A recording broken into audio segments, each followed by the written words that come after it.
Hello and welcome to Natural Products Canada. Today, I'm pleased to spend some time with Kelly Stewart from Sampler, a Canadian company that has taken the idea of product sampling to a whole new level. Welcome, Kelly. Thank you. It's really good to be here. We were introduced to Sampler in the fall of 2017, and we quickly saw the benefit that their service could provide to clients we serve in the natural products sector. So we thought we'd have Kelly explain how Sampler works and why it may be a useful part of the marketing mix for natural product companies. So Kelly, without further ado, I'll hand it over to you to begin your presentation. Perfect. My name is Kelly, and I'm the growth marketing lead at Sampler. For those that haven't heard of us, Sampler is a product sampling management and insights platform. So today's plan is to take you through a bit of a product sampling crash course. I'm going to go through the history and the evolution of sampling just a little bit. Then I'll walk us through the many different types of product sampling solutions. From there, we'll walk through the major impacts technology is currently having on the product sampling world. And at the end, my colleague Jenna, who's joined me today, will be happy to answer any questions that you might have. So we might as well get started now. So just a super quick team intro. We were founded in 2013 in Toronto and currently are a team of about 15. I've been with the company for about 3 years now, so I've been lucky enough to see our team and brand roster grow firsthand. Something really interesting about us is that we're actually a female-founded company, and over 60% of our team is actually female, which is quite rare in the tech world, and it's something we're super proud of. So as I mentioned, we're a product sampling management insights platform. What that means essentially is that we help CPG brands send physical samples to digitally targeted consumers. I'll get into the nitty-gritty of how our product works later on. I just wanted to give you all a quick overview of who Sampler is. So as I said, I'm going to get just a tiny bit into the history of sampling. Although it's been mentioned in literature, dating as far back as the 14th century, actually.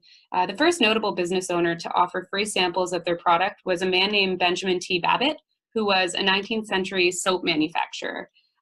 From there, sampling became a marketing tool for businesses in the 20th century, usually in grocery stores or department stores, malls, or even street corners. And that's typically the type of sampling that people are most familiar with.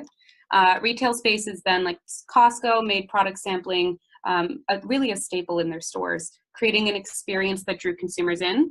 And as more businesses noticed the positive impact sampling can have on sales, different product sampling methods really began to emerge. So from there, brands began sending product directly to the homes of consumers, or even creating special events that invited consumers to experience the brand.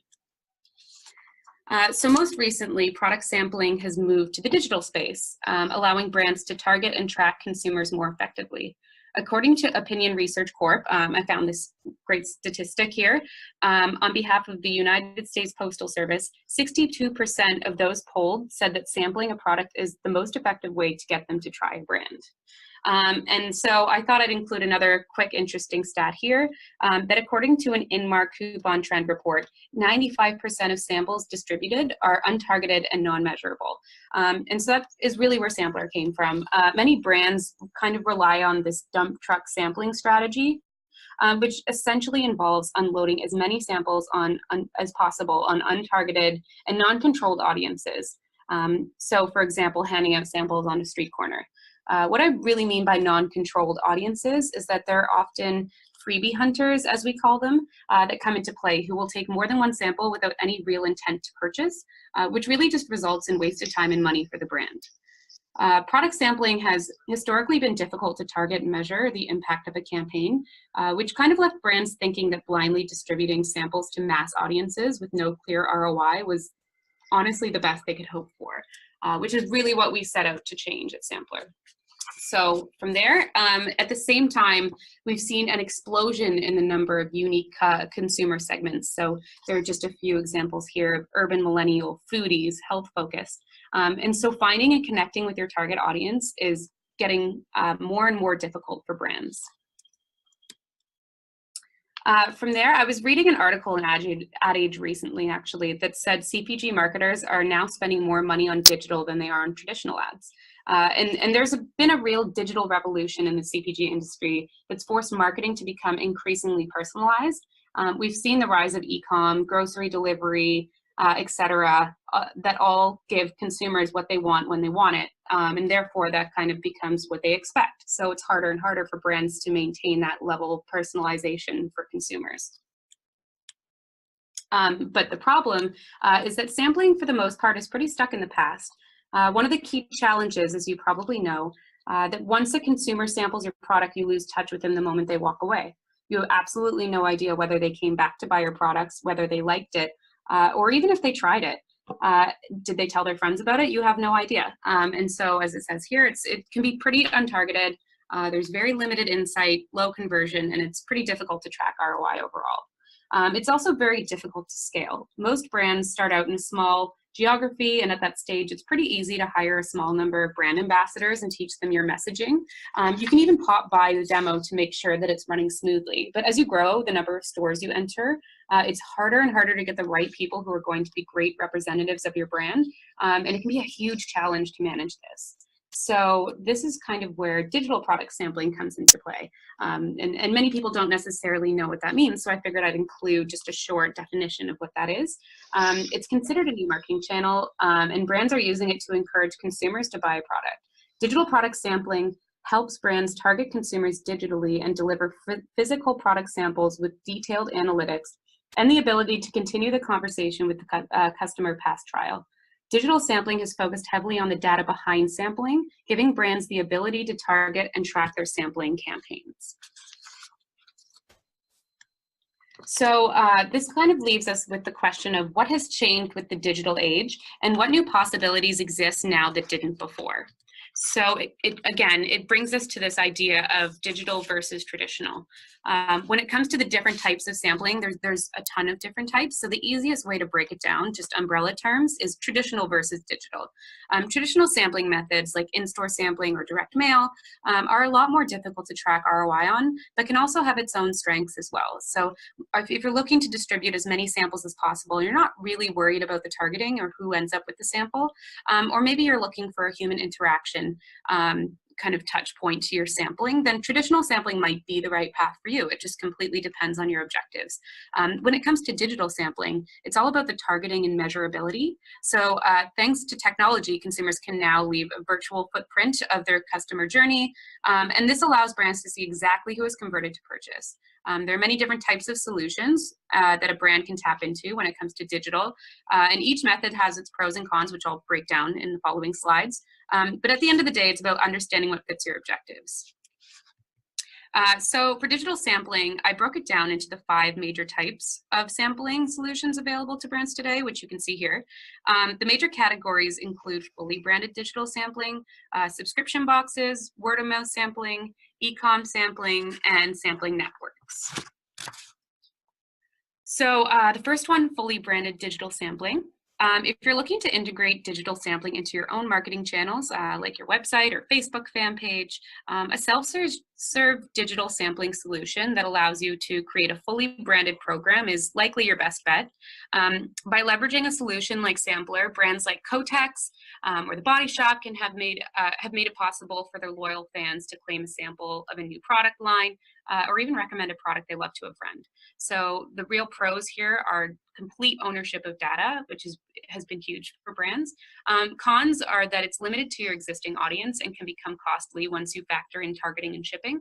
So we usually recommend this one to the really big brands who have a massive spend and already have a really big CRM list. This is typically the solution that they gravitate towards, but it just depends, again, what you're looking for objective-wise. Another one that everyone's pretty familiar with, I think, in the sampling world is subscription boxes. So typically category specific, subscription boxes encourage consumers to pay a small monthly or annual subscription fee in order to receive a monthly box filled with new products to try. So consumers rarely have a say in the products they receive, and that can be also a bit of a con. Pros are that it's typically very cost effective because there are so many products in one box. Multiple brands can cover the fulfillment costs. Cons are that it requires a minimum number of samples. There's no real consumer opt-in to receive your sample or further updates from you to stay in touch with them. So consumers are often over-marketed to. They're receiving too many things at once and there's no real follow-up. So you kind of get lost in the noise. Word-of-mouth sampling is another type of digital sampling with a heavy focus on gathering consumer reviews and content. word-of-mouth sampling solutions give consumers free product in exchange for a review or peer recommendation. So some also ask for consumers to post about the product on their personal social media accounts, which encourage campaign virality and give the brands usable consumer-generated content. So this would be one for the brands out there that are really looking for those product reviews and ratings. This is very much what this type of sampling program is focused on. So the pros are that consumers are very much incentivized to review the product. This is a great way to drive a large volume of reviews very quickly. The cons are that it's review-based sampling websites that can attract lower value customers, or as I called them earlier, freebie hunters. And there's no real opt-in to receive further updates from the brand. So it can, once again, you can't really continue the conversation. Great way to distribute product, but really hard to remarket to these consumers. And that brings us to e-commerce sampling. So this solution helps brands take advantage of the extra space in e-commerce packages while helping retailers surprise and delight their customers. So retailers like Sephora have made this solution very popular after seeing the success of their in-store sampling strategy, which you may not be familiar with, but when you buy products in Sephora, they usually throw in free product little samples into the bag as well, so you can take them home and try them. Very similar, just on a digital platform. Once seeing the success of that in-store strategy that they were having, Sephora introduced the ability for consumers to add a few samples to their order for free at checkout, just as an example. So pros, super cost effective, especially on e-com. They're already paying for the shipment, so throwing in a product is very cost effective for the brand. The cons are that it requires a minimum number of samples.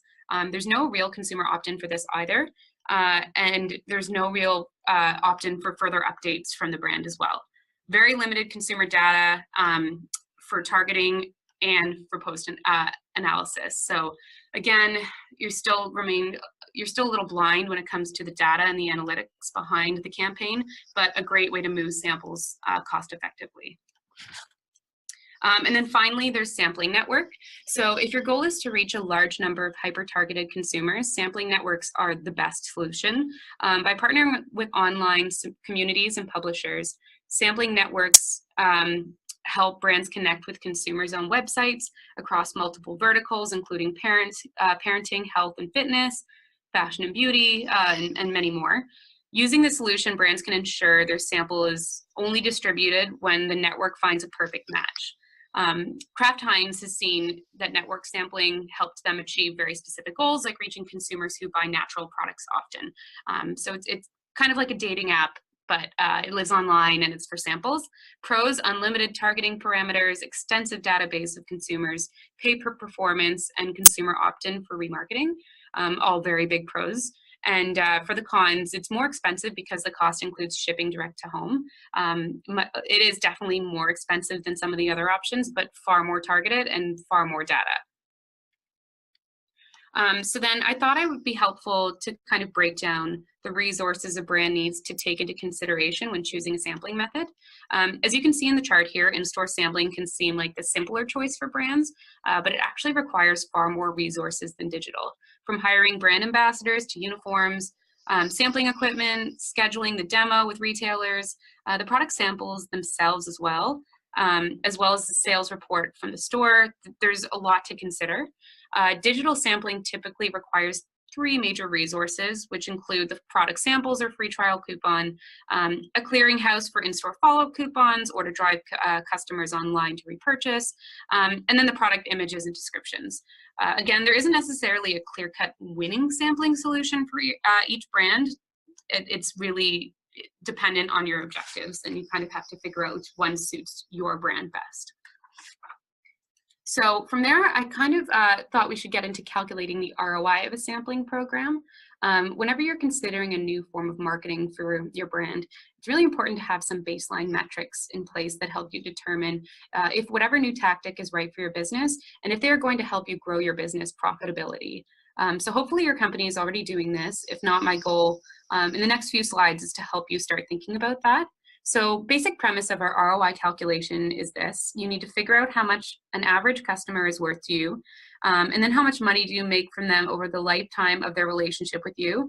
And basically you're going to want to make sure that the sum of all of the marketing dollars you spend to acquire that customer is even less than that you spend initially to get them to try your product. So it's pretty simple. I'm sure all of you are quite familiar with this. I just figured I'd go through it when it how it pertains to sampling. So let's go through this step by step. So first, let's calculate the lifetime value of a customer.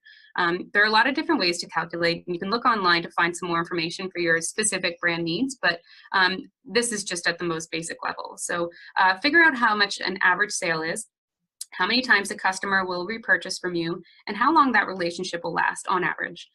So let's use this example of Bob's Honey Co. granola bars. Bob sells a box of 6 granola bars for $6. And he has determined that his average customer buys a box once per month. And they usually stay loyal to his brand for about 1.5 years.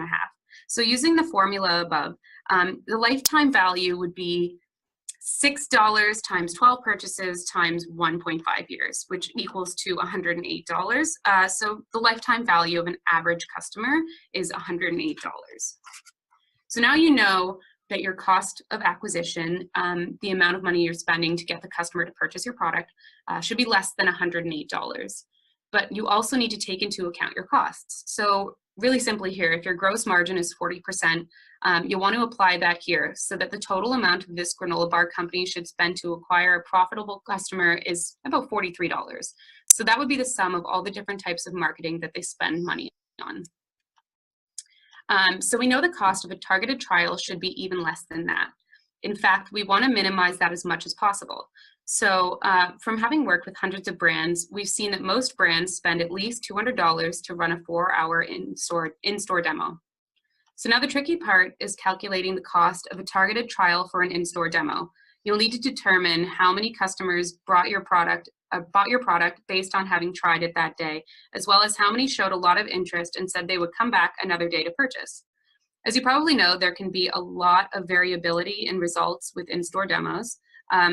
Use this figure to find out an average number. So let's say you're doing a demo at Whole Foods on a Saturday.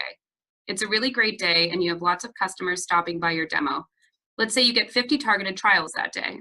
Now let's say next Saturday at the same Whole Foods, it's snowing, so everybody decides to stay home. So that day you only have 10 targeted trials. So based on the average of your past results, just come up with the average number. So here our average is 25 targeted trials per demo, which takes us to a cost of $8 per targeted trial for an in-store demo. So what you'll want to do is compare that to a digital sampling program. The good news is that with digital sampling, it's much easier to determine the cost of a targeted trial. So the industry average that we see with digital sampling tends to be around $2.25 per targeted trial. So definitely lower than the in-store. I encourage you to take a look at the specifics of your own programs. Look at your in-store demo costs and digital sampling costs and try to compare the cost of a targeted trial in both scenarios and see what you get. So then that's kind of just an overview of all the different types of digital sampling solutions. So I figured I'd kind of introduce Sampler here. And so just to kind of give you an idea of really the pain points our solution has set out to solve for brand marketers, I'm going to take you through a little bit about our technology, how we work with brands, and we can go from there.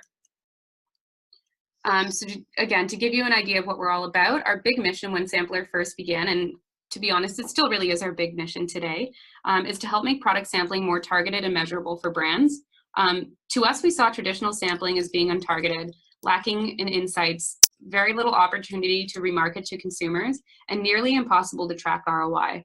With these pain points in mind, it really helped us shape what we wanted to build for brands, which was a targeted and measurable technology that enabled strong conversions and gave brands actionable insights.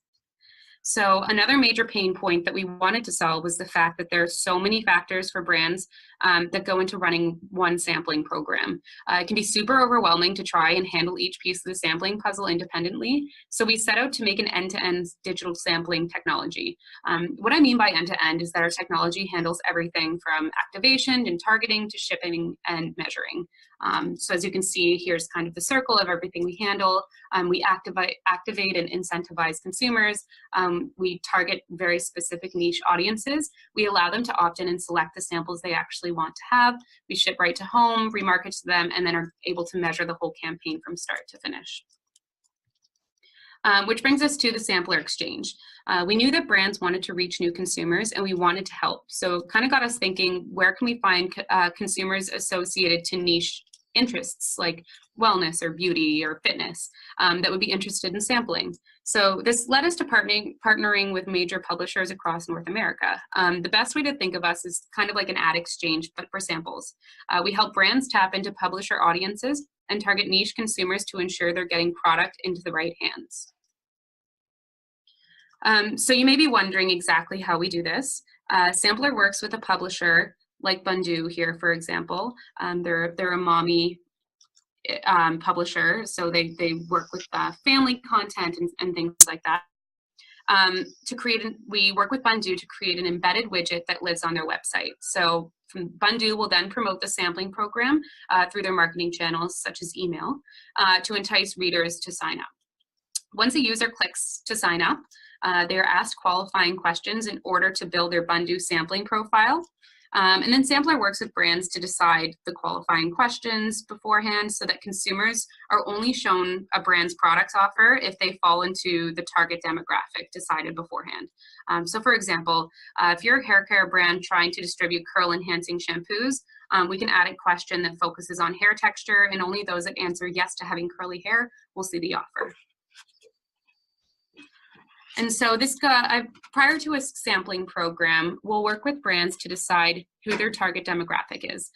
So just to give you an idea on the potential segments Sampler targets, I included these audience buckets. So as you can see here, from expecting moms to millennials, or even pet owners, Sampler can help brands reach their exact target audience. I also included in the bottom right corner that you can build your own, which is absolutely possible, and many brands do this as well, because each brand has a very specific need and specific market that they want to reach. And so we work with the brands to decide what that would be. And once a target audience segment has been selected, a brand will determine what qualifying questions they'd like to ask consumers. So I figured I'd kind of take us through a user case here.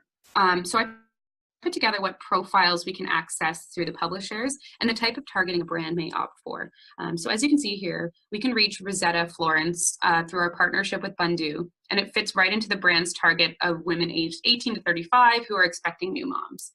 So again, you can see Rosetta is a faithful online reader of Bundu and fits exactly in the bracket we're looking for. So from there, these qualifying questions help consumers build their sampling profile, and they help us learn more about the consumer, like age, gender, location, and buying habits.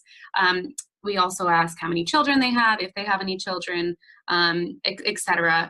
There really are no limits here, and again, we work with the brands to come up with what the best questions would be to help them reach their target market. And that brings us to the match segment. So once a consumer answers the qualifying questions and creates a profile, they will be matched with a list of samples that correlate with the responses they gave. So consumers will then select up to 4 samples that they'd like to receive. And by combining multiple products into one shipment, we're actually able to keep the shipping costs to a minimum for brands, which is huge when it comes to making us more cost effective. And then we ship, once a consumer has picked the samples they'd like to receive, a publisher branded box, so for example, Bundu, is sent right to their doorstep. And because all sampling consumer profiles are mobile authenticated and unique addresses, we can actually ensure that there are no duplicate samples sent per household, which really helps to block out those freebie hunting users. Which brings us to another pain point that brand marketers expressed to us, which was that traditional sampling, and actually a lot of the digital solutions as well, it's really hard to stay in touch with consumers after they've walked away with your product. So with this in mind, we actually created remarketing cadences so that brands are able to continue the conversation. Consumers are sent a follow-up coupon with their product, as well as a product survey 2 weeks after they're receiving their sample. So brands will also receive an email list of the consumers who tried their products and opted into receiving updates from the brand. So here are just a couple of examples of what we can do. For example, the middle screen here asks how satisfied they were with the product. Again, we'd work with the brands to come up with the questions that they want to ask the consumers in the follow-up surveys so that they're getting the information that they're really looking for. And then just quickly, because consumers are getting free product, they love to share their experiences online. So I figured I'd show some of the social media engagement examples that we've had. Here are just a few.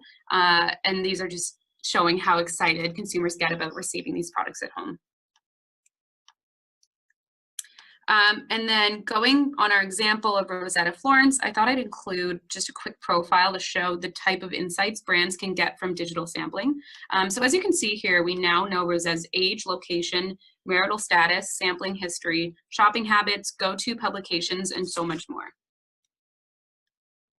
And then from there, as I mentioned, brands are looking to get actionable insights out of their sampling efforts. So we created an analytics dashboard that allows them to track their programs in real time.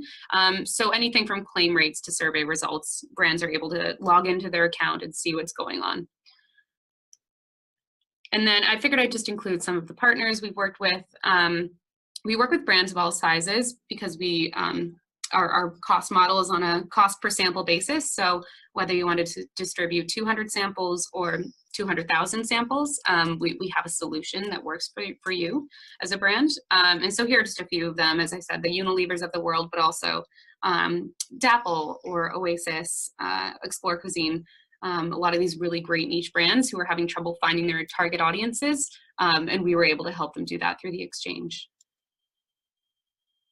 So here's just the first example of the type of post-campaign data brands can expect.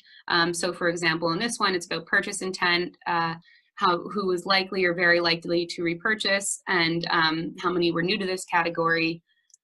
And then here's just another example for those that are more focused on product ratings and reviews. You can just see how many stars you got, what rating you got, and who had a positive experience. And then the best part, actually, as you can see at the bottom, is that we get real feedback and quotes from consumers that you can use on your marketing channels as well for a brand. So from there, I thought I'd jump to a few things a brand should consider before distributing samples digitally. I included a few common questions brands have around digital sampling and its capabilities. So why would a brand decide to work with a digital sampling service, which is a question we got, especially in the beginning when people didn't know as much about digital sampling in the space. This was definitely a question we got a lot. And the real reason is just that digital sampling is far more targeted, measurable, and cost-effective than traditional methods. And as I mentioned, there are far more end-to-end solutions that are more streamlined and turnkey. So if you're looking to just get out as many samples as possible, perhaps traditional sampling methods might be the best way to go. But if you're really looking to reach a specific audience and get quality consumers over quantity, then digital sampling is your best bet. So from there, why would a brand decide not to work with a digital sampling service? In some ways, it can be daunting to try something new, especially in an industry that's been doing things one way for so many years. So many large enterprise companies have been using the same sampling methods for decades, and are a little weary of opting for a new and relatively young sampling solution. Price and a brand's goals can be other factors as well, as I mentioned. Some brands don't care about targeting specific audiences and are simply looking to distribute products to anyone who will take it. If this is the case, as I said, opting for a cheaper method makes far more sense. What type of data should a brand expect from a chosen digital sampling service? So digital sampling capabilities allow for brands to gather deep demographic insights and sampling program data in real time, a concept that would have seemed crazy with traditional methods. Brands can now learn the age, location, gender of their consumers, as well as where they shop, how they eat, if they own any pets, and other behavioral insights. Really, the sky's the limit when it comes to that. Brands can also track claim and redemption rates, and follow-up surveys give brands insights on how much the consumer enjoyed their product. And then finally, brands also receive the email address of any consumer who opted in to receive their product, which is huge for brands and allows them to stay in touch with the consumer's past trial.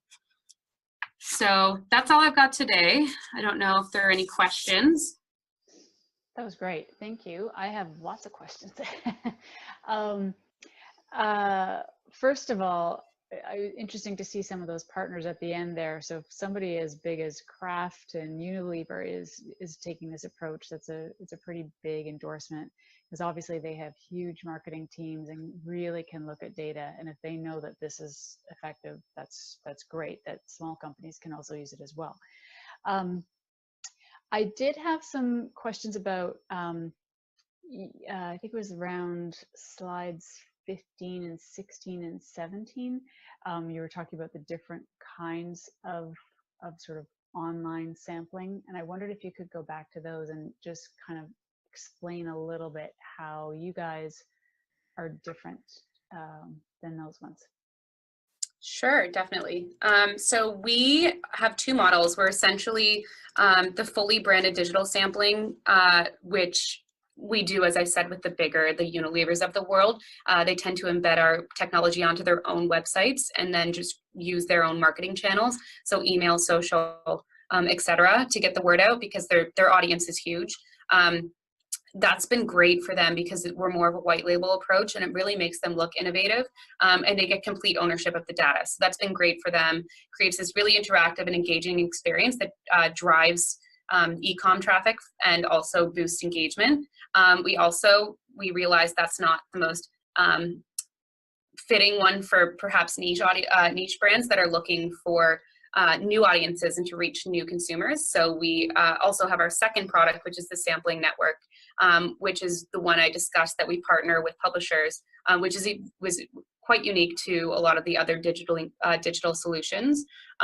So by doing so, we end up with, I think it's like 13 million unique users that we can tap into. And because these different publisher partnerships are bucketed into different segments. So we have our health and wellness publishers, our fashion publishers, beauty, mom and parent. We can tap into those. We already know that they're quality consumers because they've been faithful readers. And then it's an opt-in process, so they're more excited to get the samples when they do receive them, much more engagement. And then, as I said, the qualifying questions are huge, so that we know that it's going into the hands of a 30-year-old woman who has 2 children, who would use baby cookies and actually find them useful, rather than just someone standing, a brand ambassador standing at a train station handing them out to every single person who passes by. Right. Okay. And I was also thinking about the amount and extent of the data that's coming out the other end. And I'm thinking with something like the use of the publishers, you could actually probably take some of that data and look at some interesting geographic areas that you might actually want to, focus on, because you'd have all of that information there. Yeah, definitely. I mean, we see a lot of brands who want to geo-target. It's Jenna here, by the way, Sue. So a lot of brands, for example, may only have retailers or want to target consumers who live in maybe a specific metro area.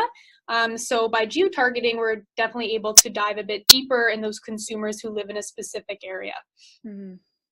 Or potentially the flip side, if you kind of take a look at the data and you say, oh my gosh, we have a whole bunch of people in Georgia who we weren't really thinking about that as another spot for distribution, but maybe that's a place we should be looking at, kind of thing. Exactly. Yeah, so that's also in our analytics dashboard. It shows which cities are claiming the most samples, so you can start to understand where your product is doing best. Interesting. Okay, well, that is excellent. Is there anything else that you think people don't know and should know about sampling, or perhaps using your services that you want to add before we finish up? Not that I can think of off the top of my head. I mean, we're always happy to answer questions. If any brands have them, we're happy to give our contact information, and they can reach out to us, and we can take them on a more personalized demo if they want to learn more, or even just questions about the sampling space in general. We're happy to help. Okay, that sounds great. Well, we'll definitely put all of your contact information online when we put this up. Perfect. So yeah, great. Well, thank you very much for this. It was a very valuable explanation. Thank you for having us. It was my pleasure. Excellent. Okay, well, thanks, and we'll talk to you again soon.